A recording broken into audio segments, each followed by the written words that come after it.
आज घरी पूजा होती. रुबन्सचे हे 2 नेकपीस मी मागवले होते मिंत्रावरून. ही तिची फाउंडर आहे. तिचं ते लेटर वाचून मला खूप मस्त वाटलं. त्यानंतर फेसेस कॅनडाची स्ट्रोब क्रीम मी वापरणार होते, पण ती एक्सपायरी डेट झाली होती. हे ल्युमी ग्लो रेनेचं वापरलं. टॅग करून देईन प्रोडक्ट. मेकअपमध्ये ग्लो आणायला फार मदत करतात हे दोन्ही प्रोडक्ट्स. फाउंडेशन म्हणाल तर सिरम प्रायमर फाउंडेशन असं एकच असलेलं NYBचं हे 03 वॉर्म कॅशू हा माझा शेड आहे. मागच्या वेळेला मी सांगायला विसरले होते. तुम्हाला purple.com वरती ते मिळून जाईल, बाकी कुठल्या वेबसाईटवरती नाही मिळालं तरी.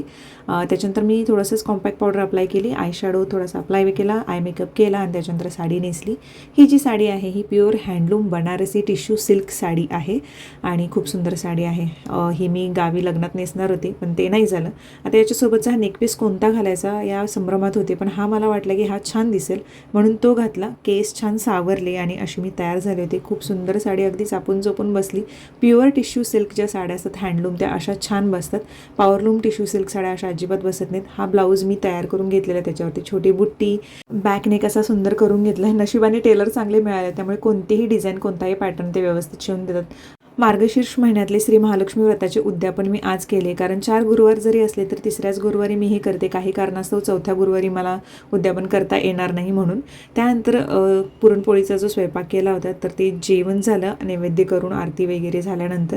त्यानंतर मेकअप रिमूव्ह करताना मी हे नेहमी करते, ज्वेलरी सगळी काढून ठेवते आणि त्याच्यानंतर गार्नियरचं हे मायसिलियर वॉटर जे आहे तर त्याने पहिल्यांदा मेकअप जो आहे तो पूर्ण काढते.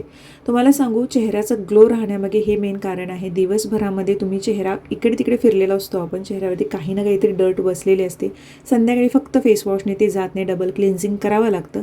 म्हणून मी मेकअप केलेला असू देत किंवा नसू देत, मॉइश्चरायझर सनस्क्रीन तरी असतं चेहऱ्यावरती, बाहेर इकडे तिकडे जाऊन आलेली असते. तर त्याच्यासाठी मी मायसिलियर वॉटरने क्लीन तर करतेच आणि मेकअप ज्या दिवशी असतो त्या दिवशी तरी डबल क्लिन्झिंग होतं. आणि त्यानंतर वाईप्सने सुद्धा मी क्लीन करते, कारण छोटेसे कण राहिलेले असतात, त्यामुळे जॉन्सन बेबी वाईप्स मी वापरते. आणि डोळ्यांच्या खालील जे असतात काजळ जिथे आपण वापरतो तर वॉटर लाईनला आपण काजळ अप्लाय केलेलं असतं, त्यामुळे ते पूर्ण क्लीन करणं गरजेचं असतं. नाहीतर वॉटर लाईनला जे बारीक छिद्र असतं त्याच्यामध्ये जाऊन ते क्लॉग होऊ शकतं. म्हणून मी हे प्रॉपर क्लीन करते. चेहरा स्वच्छ धुवून आता मी झोपी जाणार आहे. व्हिडिओ तुम्हाला आवडला असेल तर प्लीज लाईक, शेअर, सबस्क्राईब करायला विसरू नका. चला, तुम्हाला नेक्स्ट व्हिडिओमध्ये भेटते. तोपर्यंत बाय बाय.